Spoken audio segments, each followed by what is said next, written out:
Welcome, friends. This is Harshad Parekh inviting you to listen to some of my short writings on philosophy, religion, psychology, spirituality, education, Krishnamurti, and nature. I hope you have a good listening. This is audio tape number 106, Article 703. It is about love. A lady visited Rishivali School on December 9, 1981. She had come from Toronto. She had a PhD in chemistry. Her husband was a businessman in Toronto. This lady was greatly influenced by Krishnamurti and Raman Maharshi. She wanted to send her children to Rishivali School. She spoke fluently and with humility about her deeper problems. She was disturbed after reading Krishnamurti's books. Her mind went on chattering. She had become aware of herself. She realized that there was no love in family. She depended on her husband for security, but realized that there was no security in him. Now she felt close to her parents, but understood that there was no security in them either. She was suffering and had become aware of suffering of others. She understood that one cannot find complete permanent security in others, but at the same time, she had not found security in herself. We sat under a tree and discussed problems of love, security, relationship, clarity, etc. for more than 1 hour. She spoke about her family problems. Her husband was more attached to his parents and she was feeling more close to her parents.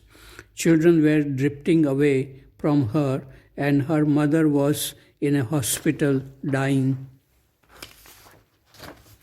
I said, love is not personal feelings of attachment. You may have good feelings for your family, but that is not love. Those feelings can change anytime. In love, there can be no confusion, conflicts, attachments, anger, jealousy, etc. She asked, you say that in love we are related to all people and trees, birds, animals. What is that love? I said, that is a state of mind open and undisturbed. It sees everything as it is. It is beyond judgment of good and bad, ugly and beautiful. It is without the duality of the observer and the observed. It is a state of being. This is taken from my diary dated December 9, 1981. Article number 704. It is about education. It is interesting to read Helen Blavatsky's views on education. She writes, quote, the object of modern education is to pass examinations, a system not to develop right emulation, but to generate and breed jealousy, envy, hatred almost in young people for one another, and thus to train them for a life of ferocious selfishness and struggle for honors and emoluments instead of kindly feelings, unquote. This was written in 19th century and it is still true. She also writes, quote, we should found schools where children should above all be taught self-reliance, love for all men, altruism, mutual charity, and more than anything else, to think and reason for themselves. We would reduce the purely mechanical work of memory to an absolute minimum and devote the time to the development and training of inner faculties and latent faculties. We should aim at creating free men and women, free intellectually, free morally, unprejudiced in all respects, and above all, unselfish. Unquote. It seems to me that it is easy to write but difficult to do it in real life. Krishnamurti made an attempt to do this. Article number 705, it is about time. It is certainly possible to read the book of our own life without reading books written by famous people. For that, we need time, patience, curiosity, silence. When this book is read, while it is being written, time and thinking stops. This is called moving with what is. If we can move with light, the chronological time stops by Einstein's theory of relativity. In the same way, if we can move with thinking, psychological time stops.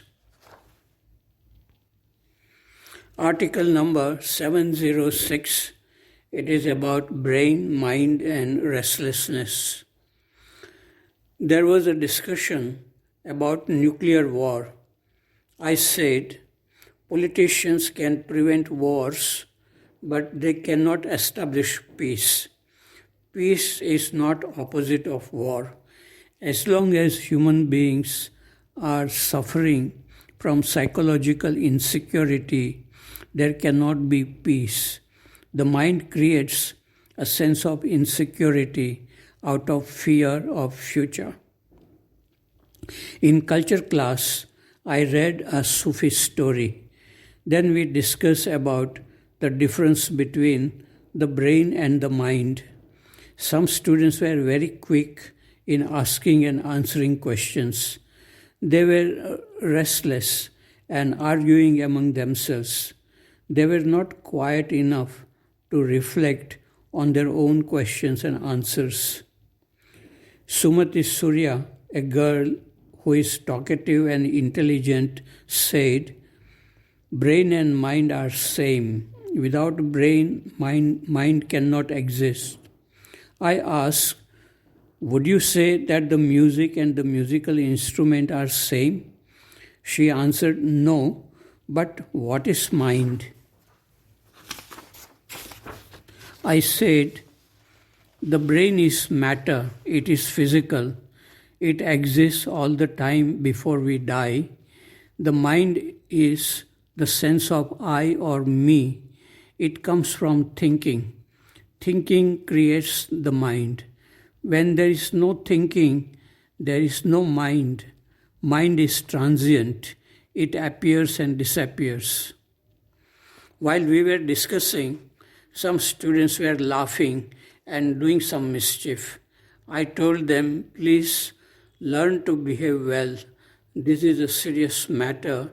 If you are not interested in this discussion, keep quiet or go out." These students behaved like monkeys. There was no peace in their minds. They spoke very fast and they were unable to keep quiet even for a few minutes. They thought they were smart. I talked with them after the class was over. They were compulsive talkers. They did not listen to what others were talking. I remained silent. They continued talking and protesting. Finally, they became quiet for a minute. Then I let them go. This was from my diary dated November 28, 1981. Article number 707, My reflection today about being a teacher in a Krishnamurti school. In KFI schools, it was not easy to teach for young and new teachers. There was no punishment for students, and teachers needed to know how to deal with students with patience. Students of classes 8, 9, and 10 could be very restless and mischievous. Teachers could get depressed sometimes if they were mild and sensitive. Students respected teachers who were very strict with them. Once a boy told me in 1980s, quote, "Sir, you must be very strict with students, otherwise they will not listen to you," unquote. I was very mild and I wanted students to behave well and understand their own responsibility. I was interested in teaching not only physics and mathematics, but also how to live with peace and love. But some mischievous students could make life difficult for new and young teachers. It was good learning for teachers too, to remain affectionate and not lose interest in teaching. Krishnamurti said, "Teaching is the highest profession." For me, it was not a profession but a hobby, and learning about our inner world in relationship with people and nature around. Article number 708, it is about corruption and politics. 2 days ago, I was walking on the main road in this city and taking some photographs with my mobile camera. A young man saw me and started talking with me. He thought I was working for a local newspaper. He said, "Every day crimes are committed in this city. The criminals are caught by police, but they are released after taking bribe from them. The Prime Minister should be informed about this corruption in his own state. Only he can do something about corruption. The hands of the criminals must be chopped off so that they never again do any crime. Everyone in this city knows about corruption, but people are afraid to report it.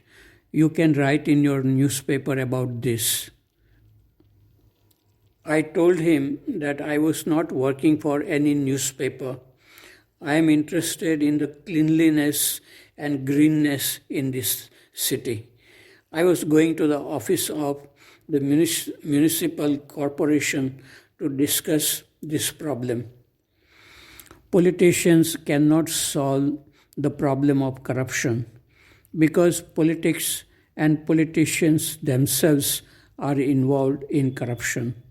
In the recent ongoing election for the members of parliament, each political party has given tickets to corrupt and criminal rich people. A political party, at the most, can build roads and industries, can provide jobs and raise the standard of living, can even remove poverty.